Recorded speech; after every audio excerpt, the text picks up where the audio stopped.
Cá estamos nós, novamente, no consultório da doutora Edilene. Semana passada nós estávamos falando, acredito que você se lembra disso, sobre desastre familiar.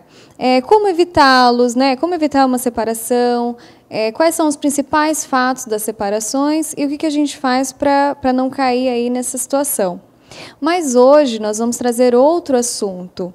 E quando a separação for inevitável, doutora, o que nós podemos fazer? O que a gente faz? Muito bem.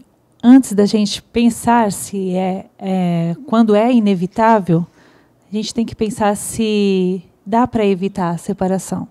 Então, a gente já falou bastante sobre isso semana passada. Será que você já fez tudo para evitar a separação no seu lar?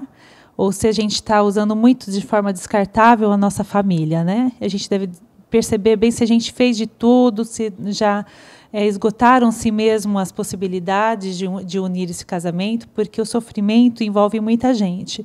E o resgate dessa família, o resgate desses filhos, os traumas que podem acontecer diante desse problema da separação dos pais, às vezes é incalculável, a gente não tem como controlar tudo isso. Então, pense, verifique, porque se o seu casamento está doente, às vezes precisa de tratamento, e às vezes a solução desse tratamento, às vezes não é propriamente a separação, mas o tratamento. O casamento doente adoece todos os envolvidos. E se você está adoecido, você pode se tratar, depois resolver tratar o casamento, pode ser muito mais fácil. Né? Então, pense bem o que você já fez pelo seu casamento, e aí você pode pensar se é inevitável mesmo, o que a gente pode fazer. Doutora, e como os filhos conseguem superar a separação dos pais? Então, Stephanie, a superação dos filhos depende muito das atitudes dos pais. Os pais precisam, eles dependem de como eles lidam com essa situação. Eles precisam lembrar que os pais, quando eles se separam, eles continuam a ser pais. E eles são responsáveis pelos filhos até o final. E eles devem, e essa responsabilidade é dos dois. A gente percebe que muitas nas separações sobrecarrega um, ou só a mãe, ou só o pai. Normalmente a mãe fica mais sobrecarregada, né, arcando com as consequências dessa separação, tendo que reorganizar toda a vida, né, e o pai às vezes fica mais distante, ficando só com algumas visitas e tudo mais. Mas a gente deve, para a superação desses filhos, para eles não serem tão prejudicados assim, que os pais eles devem amadurecer a ideia de que eles devem pensar em se organizar, que essa separação não seja litigiosa, que por amor aos filhos eles possam estar se comunicando, se relacionando bem. Não precisa ter uma amizade entre eles. As situações normalmente são muito difíceis de ter uma cordialidade, né? Uma amizade mesmo. Não precisa ser uma amizade, mas uma cordialidade, uma comunicação, um respeito entre ambas as partes, para que não prejudique mais do que já está prejudicando essa separação. O casal ele deve amadurecer a ideia da separação antes que isso ocorra, antes que isso seja orientado à família, dito à família, né? Para que não haja precipitações. Hoje eu me separo, amanhã eu volto de novo. Esse vai e volta dos pais, isso causa muito trauma, muita insegurança nos filhos. Então, se vai se separar, se for decidir, seja uma decisão bem coerente, bem pensada, bem amadurecida pelo casal, para que eles não fiquem com esse idas e voltas. Quantos casais a gente fica sabendo de 4, 5 separações seguidas, e isso tudo altera, afeta a segurança da criança, e isso fica para sempre. Verdade.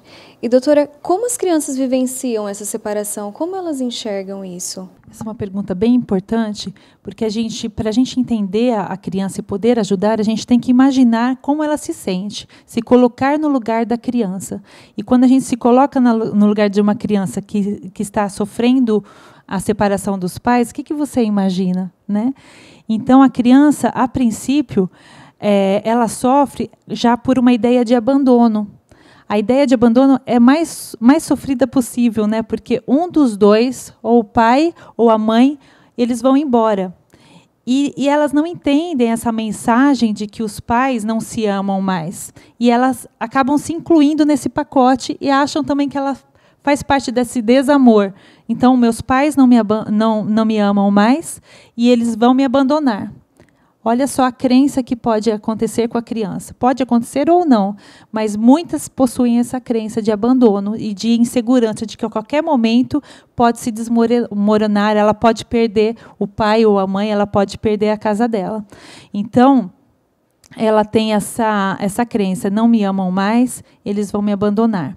Muitas também se culpam pela separação. É muito comum a gente ver crianças, né, em tratamento, a gente percebe muito a culpa. Meus pais se separaram porque eu tive mau comportamento, eu fiz aquela arte, ou porque eu briguei, ou porque eu fiz aquilo, ou porque eu não agrado a mamãe. Então, eles começam a se culpar. E isso também acarreta também uma tristeza na criança, de ficar se culpando. Às vezes vai pela vida toda essa tristeza, essa culpa, prejudicando até relacionamentos futuros dessa criança já adulta. Ela se sente culpada e elas podem até ter dificuldades em se casar, em se entregar num namoro, porque elas não acreditam mais num relacionamento saudável.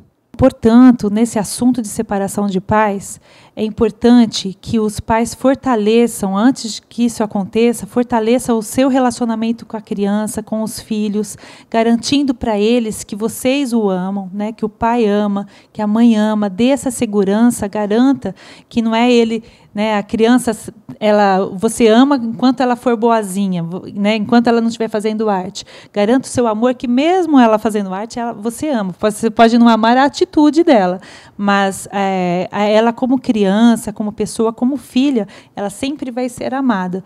Daí, numa situação de crise familiar, ela sabe que ela pode esperar que ela vai ser amada mesmo em crise, ela vai se sentir segura e assim ela vai conseguir permanecer estruturada diante da crise. O que Deus uniu, não separe o homem, mas por conta da dureza de coração, é melhor que se separe, né? E o que é mais importante, doutora, nesse processo de separação?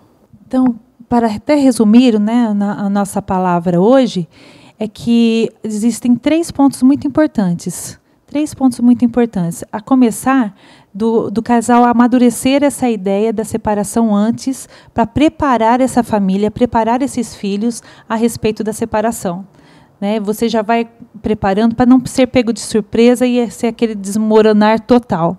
Então, você, inclusive, preparar os filhos, a família, amadurecer a ideia para que não seja precipitada.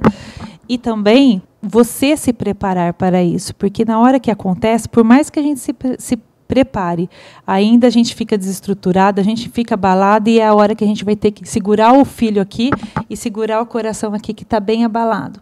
Então, que seja uma coisa mais ou menos preparada, se bem que existem, a maioria das situações são muito de surpresa e acontece de repente, mas muitas situações dá para se preparar. Existem vários casamentos que estão se carregando aí, se rastejando muito tempo.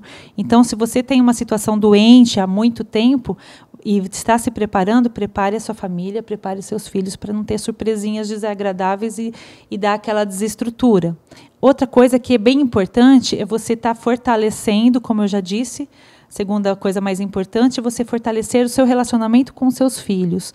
O amor, garantir esse amor até o final, né? E que eles saibam, tenha claro que não é separando do papai ou separando da mamãe que o nosso relacionamento mãe e filho vai acabar. Né, que, pelo contrário, pode até unir mais ambas as partes, e que essa separação, às vezes, pode ser bem mais saudável do que se permanecer junto, dependendo da enfermidade que está o casamento, a família. Então, a gente passando de uma forma saudável, tranquila, vivendo com tranquilidade a separação, informando com tranquilidade para o filho, ele vai se acalmar também. Se você passar a notícia com tranquilidade, você vai conseguir tranquilizar seu filho. Então, cuide, antes de dar uma informação, cuide primeiro do seu coração, acalme primeiro o seu coração, se organize, se acalme e depois fale com tranquilidade. Está acontecendo isso, vai acontecer aquilo, isso está previsto isso. Por isso, organizem-se. A gente vai falar no próximo programa como se organizar depois de uma separação, que é muito importante, porque dá uma tsunami no casamento e tudo sai do lugar. Então, é uma outra estrutura, são outros tipos de família, e a criança tem que se adaptar a isso, e não só a criança, como a gente também. E quem vai dar essa estrutura? Somos nós, os pais. E não só a mãe e nem só o pai, são os pais, que vão dar toda aquela segurança, aquele amparo, para que a criança se sinta segura. Estamos numa situação diferenciada, diferente, mas estaremos juntos do mesmo jeito, e eles podem se sentir seguros assim. Então, a qualidade também de relacionamento entre o próprio casal, relacionamento, não, eu já falei, que não é como de amizade, mas um relacionamento cordial, de respeito, sem gritaria, né, sem um falar mal do outro. Isso vai fazer muita diferença também na estrutura da criança. Nenhum filho gosta de ver o pai falando da mãe. Nenhum filho gosta da mãe falando mal do pai. É o pai dele. Então, que a gente coloque isso no coração. Parar de ficar falando mal. E depois a gente vai falar sobre alienação, né, no outro programa. E isso causa muito trauma, né, muito desgaste emocional sem necessidade. A gente pode muito bem estar vivendo situações de crise sem esse desgaste, exagero de sofrimento, tanto desgaste assim.